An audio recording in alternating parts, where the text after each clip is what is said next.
What's going on, everyone, and welcome back to the channel. Today I've got some more NBA news to, of course, be talking about with you guys today. Again, some news that we've already pretty much heard, but I still thought we might as well talk about in this video because it's kind of being brought back up yet again, with it now currently being reported that the Cleveland Cavaliers continue to have interest in trading for Caris LeVert, and this is all being reported by Shams.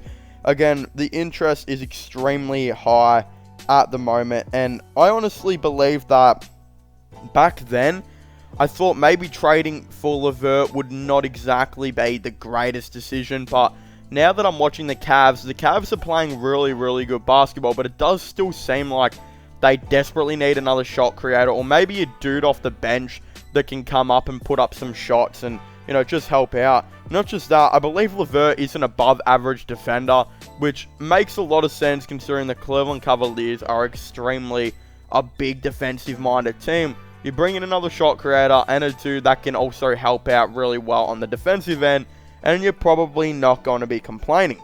The issue is, though, I really don't know what the Cleveland Cavaliers would trade, as Miles Turner, he's on, I believe, a pretty fair-sized contract. Or Caris LeVert, sorry, not Miles Turner. So it's kind of just like, well, if that contract's going to be big, how are the Cavaliers going to, of course, you know, go about this? What's the trade package going to, you know, of course, look like? And you've got players on your team like, you know, Lauri Markkanen, who you could look to trade.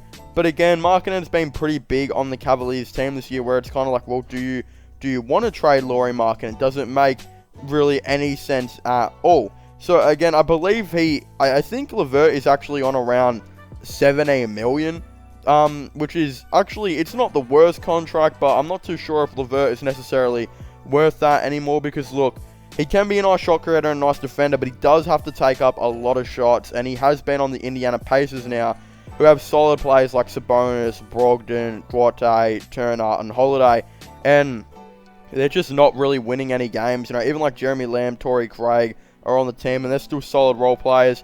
So there's clearly going to be some type of issue there. It could legitimately just be the spacing of like Sabonis and Turner is just not working out. Plus, they don't really have a number one guy. Like, they probably need a, you know, TJ Warren to come back into this team. But Caris LeVert, he still is having a pretty decent season. You know, 18 points per game, 3 rebounds per game, 4 assists.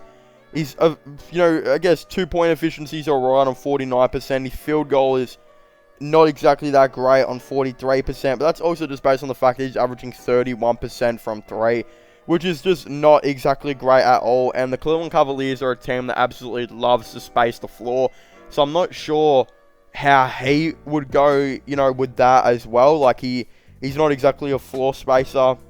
In the past, he hasn't exactly been that good of a shooter as well. I believe the highest he's had is kind of 36% in a season, and the rest have all been like 32% type seasons. So his 3-point shooting is very inconsistent. The thing is, though, I know he'd love it in Cleveland. I believe he is from Columbus, which is really close to Cleveland. So he's probably been to Cleveland numerous of times in his life. Could have even grown up there for all we know as well. So again, that is a big thing that could possibly come into it for the Cleveland Cavaliers. You know, just a local guy that can come in for the team. But again, the trade package is what concerns me. A lot of people have suggested the trade of Colin Sexton and a first-round pick for Malcolm Brogdon and Caris LeVert. And how this would work is, because I believe Malcolm Brogdon's on about 15 million.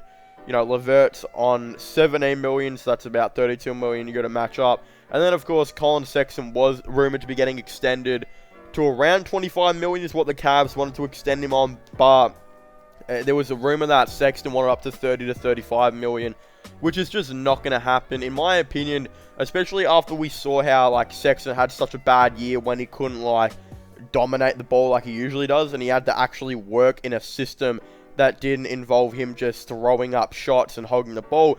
He only averaged like 16 points per game, so I reckon he's only about a $20 million per year type player. But I know a lot of teams have a lot more hope than what I do, and could see him as like a $25 to $30 million per year type guy. Again, that could 100% be a fact that could eventually happen. But again, the issue is he isn't actually on that contract right now. So trading him up in a first to get Brogdon and LeVert would 100% make a lot of sense and would be absolutely great for the Cavs. Like, those two players would be insane. It just wouldn't work out because of contracts, and yeah, it just doesn't make a whole lot of sense.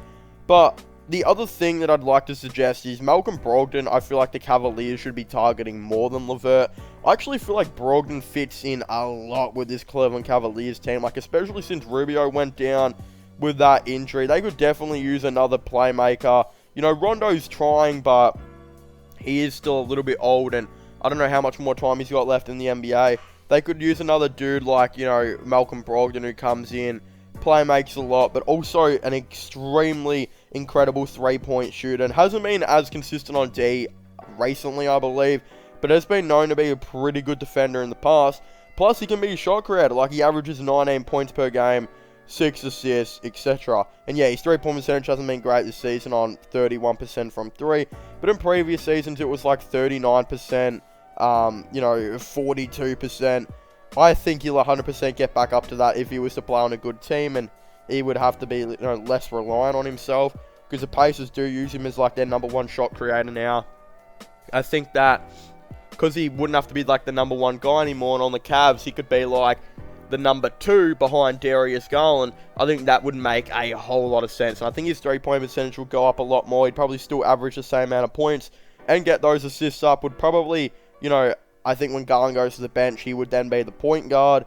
And then you still got LeVert, who would then come to the team and be another shot creator, I think, off the bench. And wow, that team would be absolutely insane. I'm pretty sure they would start Okoro in the end over Markkanen, because Okoro was playing really great, and I think they love his development. So a starting five would eventually look like point guard Darius Garland, shooting guard Malcolm Brogdon, small forward Isaac Okoro, power forward Evan Mobley, Jarrett Allen at center, and then off the bench you'd have, you know, backup point guard would be probably, you know, Ricky Rubio when they bring him back.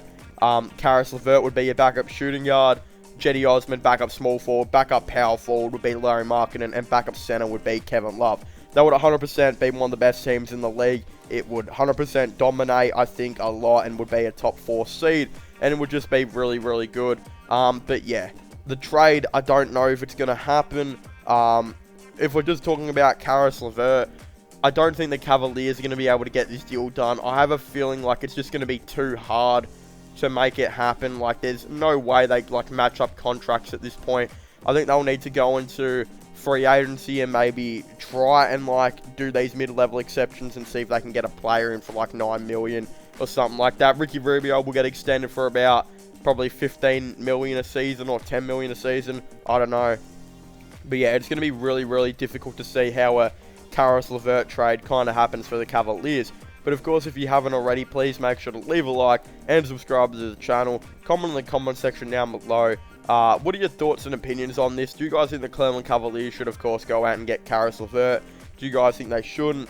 Of course, don't forget to go ahead and subscribe to my gaming channel and my IRL/long channels. And check out my podcast as well, if you haven't already. All of them will be linked in the description down below. Again, I've been uploading a lot of, you know, these IRL type videos on my other channel, which it would mean a lot if you guys could go check it out. I don't know if the video that I'll be uploading will be out when this one does, but I've actually got a new vlog coming out very, very soon. And I'll, you know, I believe it will be coming out on the 15th for Australia and the 16th for America.